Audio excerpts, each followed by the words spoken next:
ಸೆ ರಮೇಶ್ ಕರ್ಬಸಮ್ಮನವರ ನೇತೃತ್ವದ ದೊಡ್ಡಾಟವನ್ನು ಸಂರಕ್ಷಿಸುವ ಮತ್ತು ಉತ್ತೇಜಿಸುವಲ್ಲಿ ತನ್ನ ಅವಿರತ ಪ್ರಯತ್ನಗಳಿಗೆ ಮೆಚ್ಚುಗೆಗೆ ಅರ್ಹವಾಗಿದೆ.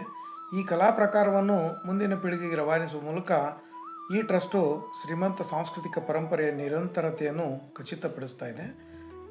ಇತ್ತೀಚೆಗೆ ಹುಬ್ಬಳ್ಳಿಯ ಲಿಂಗರಾಜನಗರದಲ್ಲಿ ಪ್ರದರ್ಶಿಸಲಾದ ಅಂಗುಲಿಮಾಲಾದಂತಹ ದೊಡ್ಡಾಟ ಪ್ರದರ್ಶನಗಳು ಅಂತಹ ಉಪಕ್ರಮಗಳನ್ನು ಬೆಂಬಲಿಸುವ ಮಹತ್ವವನ್ನು ಎತ್ತಿ ತೋರಿಸುತ್ತದೆ.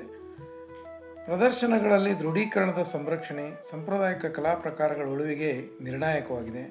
ದೊಡ್ಡಾಟ ಪ್ರದರ್ಶನಗಳನ್ನು ದಾಖಲಿಸುವುದು ಮತ್ತು ಸಂಗ್ರಹಿಸುವುದು ಭವಿಷ್ಯದ ಪೀಳಿಗೆಗೆ ಈ ಕಲಾ ಪ್ರಕಾರವನ್ನು ಸಂರಕ್ಷಿಸಲು ಸಹಾಯ ಮಾಡುತ್ತದೆ ಮತ್ತು ಕಾರ್ಯಾಗಾರಗಳು, ಉತ್ಸವಗಳು, ಪ್ರದರ್ಶನಗಳನ್ನು ಆಯೋಜಿಸುವುದರಿಂದ ದೊಡ್ಡಾಟದ ಬಗ್ಗೆ ಅರಿವು ಮತ್ತು ಮೆಚ್ಚುಗೆಯನ್ನು ಹೆಚ್ಚಿಸಬಹುದು. ಈ ಅಂಗುಲಿಮಾಲ ಕಥೆ ನಮಗೆ ಏನು ಕಲಿಸಿಕೊಡುತ್ತದೆ ಅಂದರೆ, ನಾವು ಎಷ್ಟೇ ದೂರ ಸರಿದಿದ್ದರೂ ನಾವು ನಮ್ಮ ಮಾರ್ಗವನ್ನು ಬದಲಾಯಿಸಬಹುದು ಮತ್ತು ವಿಮೋಚನೆಯ ಕಡೆಗೆ ಕೆಲಸ ಮಾಡಬಹುದು. ಕರುಣೆ ಮತ್ತು ದಯೆಯಿಂದ ರೂಪಾಂತರಗೊಳ್ಳಬಹುದು. ಬುದ್ಧನ ಕರುಣೆ ಮತ್ತು ಬೋಧನೆಗಳು ಅಂಗುಲಿಮಾಲನನ್ನು ಪರಿವರ್ತಿಸಿದವು. ದಯೆ ಮತ್ತು ಸಹಾನುಭೂತಿ ಶಕ್ತಿಯನ್ನು ತೋರಿಸುತ್ತದೆ.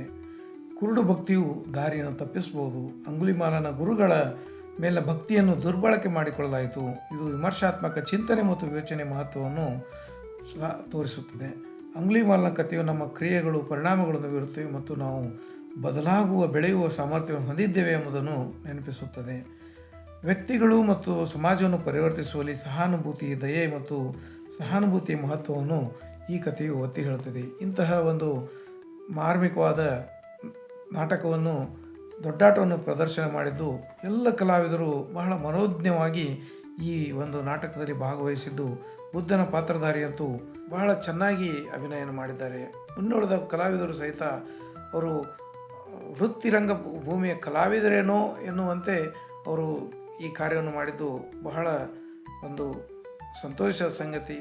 ಈ ಒಂದು ಕಾರ್ಯಕ್ಕೆ ಹುಬ್ಬಳ್ಳಿ ಧಾರವಾಡ ಮಹಾನಗರದ ಎಲ್ಲ ನಾಗರಿಕರ ಪರವಾಗಿ ನಾನು ಧನ್ಯವಾದಗಳನ್ನು ಅರ್ಪಿಸುತ್ತೇನೆ. ಧನ್ಯವಾದಗಳು.